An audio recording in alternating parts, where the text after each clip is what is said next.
Жолдошум экөөбүз баш кошуп 3 ай жашап, мени Кыргызстанга жөнөткөн. Токсикоз болуп аткан кезимде ошентип баламды төрөп 8 ай дегенде Москвага чакырды. Келгениме 1 ай болду. Күйөөм көңүлүм болбой атат. Сага же жашаш керек, же жашаш керек деп атат. Мен 1,5 жыл үйүндө кызмат кылып, күтүп жүрүп келсем, мени кыйнап, өзү кыйналып ушул сөздү айтып жатат. Эмне мен жашайм деп атам. Ал көңүлү жок, эмне кылсам болот? Бул баягы эле кайталанма суроолор, жогорку темаларды карасаңыздар, жооптору жетиштүү болот. Ошентсе да бир сыйра кыстарма катары айта кетели. Биз аял күйөөсү жөнүндө тема боло турган болсо, биз эки тарапты тең укмайынча биз сөз айта албайбыз. Балким өзүңүздөн да бир кемчиликтер кеткендир. Балким чындап эле сиз айткандай жолдошуңуз ошондой туура эмес, зулум мамиле кылып аткан болушу мүмкүн.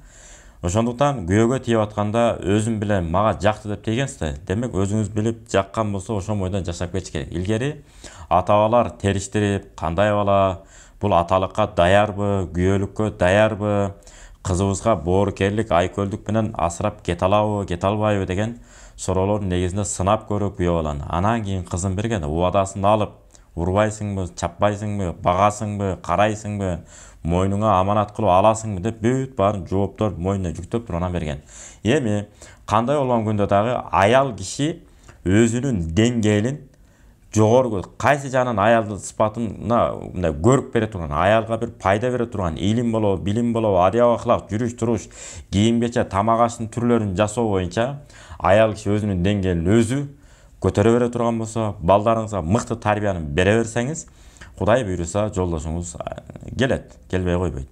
Анан нарк насилге, тарыхка, пайгамбардын өмүр баяны жана диний китептер, мындай адабий чыгарма китептерди көп окуп, кыскасы бош убактыңызды илим менен, өнөр менен, кесип менен алектендире берсеңиз, Кудай буйруса жолдошуңуз эч жака таштап кетпейт. Ал деле адам да сизди баягы аманат катары алгандан кийин ал караганга, бакканга милдеттүү. Анткени пайгамбар Мухаммад алейхиссалам хадиси бар. Адал нерселердин ичинен эң бир Алланын каарын келтирген нерсе бул талак деп. Ошондуктан никени кыйдырып атканда эркек киши ойлонуп үйлөнүш керек. Анан никени бул аяр мамиле кылыш керек. Үйлөнгөндөн үйлөнүү оңой, үй болуу кыйын деп атпайбы? Ошондуктан турмушка чыгарда аял киши энеликке, эркек бала аталыкка даяр болгондон кийин анан турмуш жолуна аттаныш керек. Ага чейин кое туруш керек. Балким физический жактан, дене мүчөсү жагынан балагатка жетиш мүмкүн. Бирок ой жүгүртүү жагынан, бир жоопкерчилик жагынан аң сезими, ой жүгүртүүсү жетил элек болушу мүмкүн. Ошондуктан андайлар үйлөнбөй туруш керек. Бул боюнча да биз өткөндө да айтканбыз, дагы айтабыз. Жакында атайын кайсыл учурда нике үйлөнүү фарз болот, важип болот, сүннөт болот, мустахаб болот, же болбосо тескериси арам болот, макру болот, анан мубах болот, үйлөнсө да болот, үйлөнбөсө да болот. Ошол эрежелердин бардыгын биз айтып беребиз. Кыстар кичине айта турган болсо, мына темага байланыштуу. Аялды уруп сабап, атайлап карабай, зулумдук кылып кое турган коркунуч пайда болсо, аларга үйлөнгөн болбойт. Ошол мүнөздөрүн ыргытып тетиги жакка чыдамайынча. Анткени бирөөнүн кызы сиздин аялыңыз бирөөнүн кызы. Эртең күнү сиз да кызыңызды бирөөгө келин кылып бересиз.